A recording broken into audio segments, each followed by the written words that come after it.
Hammaga assalomu alaykum. Kanalimga xush kelibsizlar.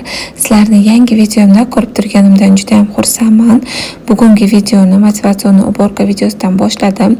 Anchadan buyon darvozaxonamni uborkasini kanalga joylamayotgandim va bugun uborka qilib, shu bilan birgalikda ozgina o'zgartirish kiritmoqchiman va sizlar bilan ham bo'lishkim keldi.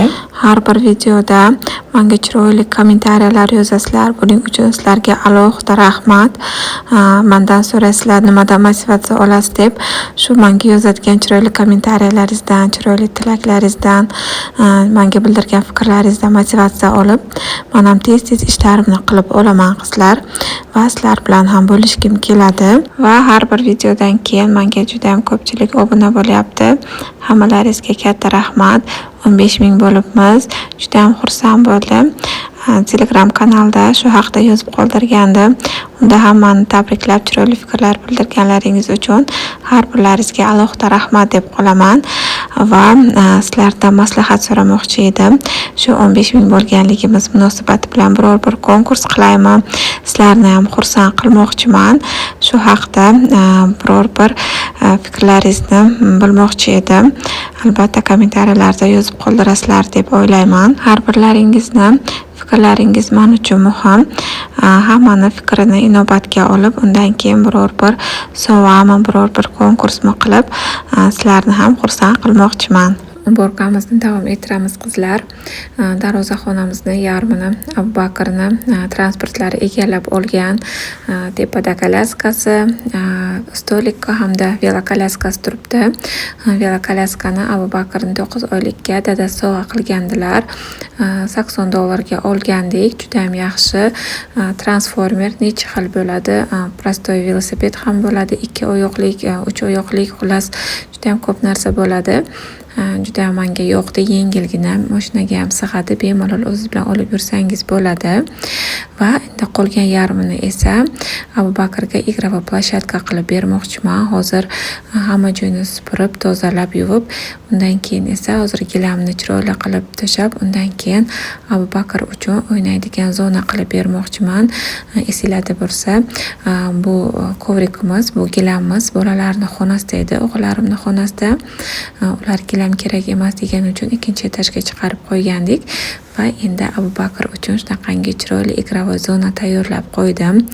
Maza qilib o'ynaydi opasi bilan birgalikda yoki akalar bilan birgalikda. Hamma igrushkalarni chiqarib qo'ydik. Yana anchasi podvalda turibdi. Bularni o'ynab zerikkandan keyin yana podvaldagilarni ham chiqarib almashtirib shunaqa qilib o'ynaymiz. Va o'tgan videoda Shahrizodaning xonasini uborka qilayotganimga Shahrizodaga palatka zakaz qilganman. Zevichi shunaqangi chiroyli deb aytgandim. Mana yetib keldi. Buni ham chiroyli qilib o'rnatib qo'ydik. Juda ham yengilgina materiallari, lekin juda ham prochniy. Tagida matrasi yo'q. Matrasligi sal qimmat edi, 300,000 edi. Buni narxi esa 125,000. Tagiga matrasning o'rniga bitta katta pletimiz bor edi. O'shani 4 qavat qilib yo'yib qo'ydim va ustidan shu nimasiga mos, palatkasiga mos pododalniki bor edi. O'shani ham to'shab chiroyli qilib taxlab qo'ydim. Bolalar maza qilib o'ynashyapti. Ichi anchagina keng, bemalol 2-3 bola sig'adi. Sizlar ham bolalaringizni shunaqa qilib xursand qilsalaringiz bo'ladi. Unaqangi katta joyni olmaydi. Juda ham yaxshi. Shunaqangi derazachalari va eshikchasi ham bor. Xohlagan paytda yig'ishtirib qo'yish mumkin. O'zi ham yengilgina, xohlasalaringiz tashqarida, xohlasalaringiz ichkarida bolalar o'ynashi mumkin. Juda ham bizga yoqdi. Abubakr bilan Shahrizoda maza qilib ichida o'ynashadi. Men bu palatkani Toshkentdan zakaz qilgandim. Velokolaska zakaz qilgan magazindan. O'sha payt aksiyada $10 olgandik. Lekin Yandex Marketda hamda Uzum Marketda ham bor ekan. Bemalol zakaz qilib olishlaringiz mumkin. Nafaqat bunaqasi, kattalari ham bor. Mana shunaqangi kichkinagina sumchkada keladi. Umuman katta joy olmaydi. Bemalol zakaz qilib bolalaringizni xursand qilsalaringiz bo'ladi. Qizlar, hozir tezgina bozor borib keldik. Bir boshdan ko'rsataman olgan narsalarimizni. Bu yerda miyata olganman. Tualet uchun oldim. Unitazlar uchun tepadagi, bittasi tepadagi unitazga, ikkitasi esa pastdagi unitazlar uchun. sif oldim qizlar. Bilasizlar, sif bilan gazimni yuraman. Gaz jo'natlarini bunaqangi trapga oldim. Stollarni ustini artish uchun bitta polmali stolni oldim. Yana unitaz uchun shunaqangi bref ham oldim. Bu xamir qilgan bozorligimiz Octagon magazindan tualet o'tini oldim. Bu yuvish uchun baton oldik. Ertalab bolalar buterbrod qilib yeyishni yaxshi ko'rishadi. Bolalarga shunaqangi mini pankeyk oldim. Bittasini Alisherga beraman. Bunisini ularga ketishda. Mevamni bitta pechene oldim. Buni ham bittasini Alisherga beraman. Safsoda yaxshi ko'radi krosanchiklarni. Hammasi Abu Bakr uchun. O'zimga 2 litka shokolad oldim. Havo salqin bo'lyapti. Ko'proq shirinlik yegim keladi shunaqa paytda. Bu yana bitta katta paket.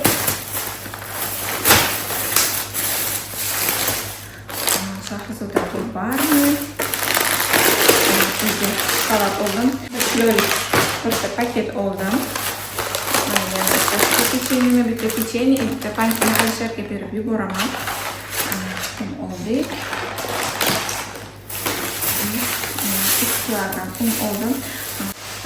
Hamma joyda narxi 24-25 ming, lekin Octagonda 20 ming edi. Bu yerda sir yo'q ekan. Sirlar bor, hammasi bunaqangi tonki kesilgan, ularni zavtrakka chiroyli qilib kesib bo'lmaydi. Shuning uchun korzinkaga qirdik. Korzinkada issiqlikda yo'qkan non oldik. Bunaqangi issiqlikni olganimizda shunaqangi issiq nonlarni yaxshi ko'radi. Yerdan kartoshka oldik. Qizil kartoshka. Nimaga oxirgi paytda olgan kartoshkalarimiz hammasi yaxshi emas, ta'mi bunaqangi rassipchli mazali emas. Shuning uchun qizildan olib ko'ramiz. Yaxshi bo'lsa, keyin shundan yana olamiz. Yogurt oldim. Octagonda yogurtlarning ham assortimenti unaqangi katta emas. Shunday bir korzinkada aksiya ham bo'lyapti. 1+1 aksiyalari. Har xil narsalar olishlaringiz mumkin. Hop, 2 xil sir oldik. Mana bu sir juda ham qimmat ekan. Biz olgandan keyin ko'rdik. Xullas olgan narsalar o'zi hech qancha emas, lekin 400 ming bo'ldi. Nima deb qarasam chekka, mana bu sir kilosi 270 ming ekan qizlar. Juda ham qimmat. Biz buni 150 mingga olganmiz. Bitta mana shu sir 250 ming ekan. Juda ham qimmat. Normal edi. Olgandan keyin vazirot qilmadik.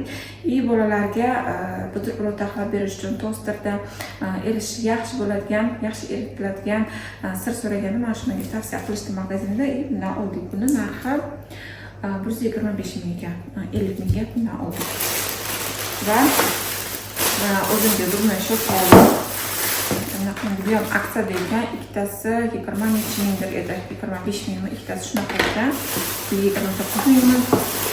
Xo'jayinlar bitta antiseptiran bilan bitta Oral-B zubni pasta oldik. Qizlar, Octagonda yana bunaqangi chiroyli fujarlar ham oldik, chiroyli bokal oldik. Narxi 52 ming edi, adashmasam 51 ming qanchadir. 6tasi shunaqangi chiroyli bokallar. Xo'jayinim o'zlari uchun do'stlarini mehmonga chaqirgan paytda shunaqa bokal ishlataman deb o'zlari uchun oldilar. Buni zalga ham, kuxnyaga ham emas, lekin kuxnyaga chiqarib qo'yamiz. Chunki do'stlar bilan doim o'sha yerda o'tiradilar. Xullas shunaqangi chiroyli bokallar ham oldik. Olib kelgan narsalarimizni tezgina xolodilnikka joylashtirib chiqdim va bolalarga obed tayyorlashga o'tdim. Obedga bolalarga bugun chuchvara qaynatib bermoqchiman. Chuchvaralarimiz Nasiba Cakes'dan o'tgan videoda ko'rsatib o'tgandi. Menga polfabrikatlar jo'natgandilar, shirinliklar, somsa, tort hamda polfabrikatlar ham jo'natgandilar. Bularni hozir tezgina bolalarga qaynatib berib, keyingi raspakovkaga o'tamiz. Endi hozir raspakovka qilamiz. Bu jarayonni manam sizlarim juda yaxshi ko'rasizlar, bilaman. Bu safar faqat yigitlarga narsa oldik, o'g'illarimga. Shahrizodani kiyimlari juda ham ko'p, hamma narsasi bor. Abu Bakr esa katta bo'lyapti, uning kiyimlari ham tor bo'lyapti va issiq kiyimi yo'q edi. O'sha havo ancha salqin bo'lgan, shuning uchun shu kuzga kiyadigan kiyimlar oldim. Birinchi o'rinda shapka oldik. Uyda shapkalar bor, lekin shapkasini yechib tashlaydi. Shuning uchun shunaqangi poygaskalik oldim. Bog'lab qo'yadiganlikdan oldim. Ikkita shapka, bular 40 mingdan oldim. Bunaqangi jempercha bilan mos qilib ko'k rangidan oldim. Bu jemperchasi narxi 70 ming. Issiqqina nimasini futbolkasini ustidan kiyish uchun. Futbolkalari ko'p, lekin issiq narsa baribir kiyish kerak. Ko'chaga прогулкаga olib chiqamiz va shamollab qolmasligi uchun shunaqangi jemper bilan mana moslab oldim va mana bu yerda shunaqangi chiroyli ishtoncha ham oldim. Shuni rangiga moslab, ishtonchasi issiqqina qizlar, juda ham issiqqina. Menga yoqdi. Chiroyli risonkasi ham bor. Ularning narxi 60 ming. Kачествоsi ham yaxshi, juda ham yoqdi menga. Bitta shunaqangi komplekt oldim va bitta mana bunaqangi vetrovka oldik yana. Buni narxi 110 ming. Bunga mana bu shapochkani moslab oldik. No, rangi juda ham mos emas. Prям точь-в-точь emas, no. O'xshatib oldim. Mana bunaqangi chiroyli ishtoncha oldim. Bu orqasi shunaqangi chiroyli, необычный. Bularning ham narxi 60 ming, shapochkasi ham 40 ming. Bunisi esa 110 mingga oldim. Ikkita nosochka oldik. Nosochkalar kichkina bo'lib qolgan va ikkita kolgotka oldim. Brukchalarni yo ishtonchalarni tagidan kiyishga. Bu hamma narsalar Abu Bakr uchun. Endi Alisherga kiyim olganlarimni ko'rsataman. Alisherda maktabda svobodniy forma, aynan oq rubashka bilan qora bruk kiyish shart emas. Xohlagan kiyimda kelish mumkin. Chunki ertalab soat 8:30 dan to soat 5-6 gacha dars. O'ziga svobodniy va udobniy kiyimda kelish mumkin. Shuning uchun unga bitta sportivka oldim. Mana chiroyli sportivka. Materiali plotniy, o'ziga havoga juda ham yaxshi. Buni narxi 280 ming so'm. Tagidan bitta futbolka kiyib bemalol bo'ladi. Maktabga bitta shapka oldim. Shapkasi 40 ming edi, adashmasam. Va bitta mana bunaqangi chiroyli futbolka ham oldim. Futbolkasi такой модный. Bu yerda цепочкалari ham bor. Buni narxi 150 ming. Buni ham bitta trikosi bilan yoki bruk bilan kiyib borsa bo'ladi maktabda. Ustidan xohlasa vetrovkasini kiysa ham bo'ladi. Salqinroq bo'lsa, yana bitta shapka bu sho'xroqga oldim va bitta bruk oldim. Sho'xroqga almashtirib kiyish uchun hozir o'sha havo salqin bo'lgan. Bruklarni yuvsak, yaxshi qurishmayapti, qurishga ulgurmayapti. Havo salqin bo'lganligi uchun shunga yana bitta zapasga shunaqa bruk oldik. Buni narxi 190 ming. Bu safar sal qimmatroq oldik. Bilmadim, buni kачествоsi boshqami yoki narsalar qimmat bo'lganmi. Biz buni 190 mingga oldik. O'g'illar uchun olgan narsalarimiz shular. Shahrizodaga hech narsa olmadik, chunki uni kiyimlari juda ham ko'p. Lekin unga bitta penal bilan bitta ryukzak olib beraman deb va'da berganman. Xudo xohlasa, uni ham olib beraman. Endi kechki ovqatni tayyorlashni boshlayman. Bugun kechga sho'ra qo'ygandim va uni yoniga biror bir xamirli narsa tayyorlayman doim. Meni oldindan kuzatadiganlar bilishadi. Sho'rva qilgan paytimda обязательно yoniga biror narsa tayyorlayman. Chunki uyimizdagi erkaklar bitta ovqat bilan, suyuq ovqat bilan to'yishmaydi. Somsalarimizni xamiri esa Nasiba Cakes'dan bizga jo'natgan polofabrikatlardan foydalanib, bugungi somsalarimizni ham tayyorlab olamiz. Bizlarga juda ham yoqdi. Hech qanaqa yog'larning hidi yo'q edi va qavatlari juda ham ko'p va qirsillab tayyor bo'ldi. Kechki ovqatni tayyorlashdan oldin esa borib shlaklarimni yechtirib, tirnoqlarimni kaltalatib keldim qizlar. Uydagi ishlar bilan, yosh bola bilan tirnoq qo'yib yurish juda ham qiyin ekan. Umuman eplay olmadim. Shu sababli yaxshisi shu avvalgidek tirnoqsiz yurganim yaxshi deb o'ylayman. Undan keyin o'zbekchiligimizga, musulmonchiligimizga ham to'g'ri kelmaydi uzun tirnoqda yurish va manikyurda 2 soat o'tirgandan ko'ra 2 soat maza qilib uxlab olganim yaxshi degan qarorga keldim qizlar. Ko'pchilik menga qo'shilishsa kerak. Ortiqcha xarajat va ortiqcha vaqtni ketkazmasdan uydagi biror bir ishimni qilsam yoki o'sha payt maza qilib dam olsam yaxshiroq deb o'ylayman. Albatta, bu boradagi fikrlaringizni kommentariyada yoki Telegram kanalimga o'tib izohlarda qoldirishlaringiz mumkin. Menga har biringizning fikringiz albatta qiziq bo'ladi. Qizlarjonlar, mana somsalarimiz ham deyarli tayyor bo'ldi. Faqatgina bularni duxovkaga yuborib qizartirib pishirib olsak bo'ldi. Videomni oxirigacha ko'rganlaringiz uchun sizlarga katta rahmat deb qolaman. Keyingi videolarda ko'rishguncha sog' salomat bo'ling, o'zingizni asrang.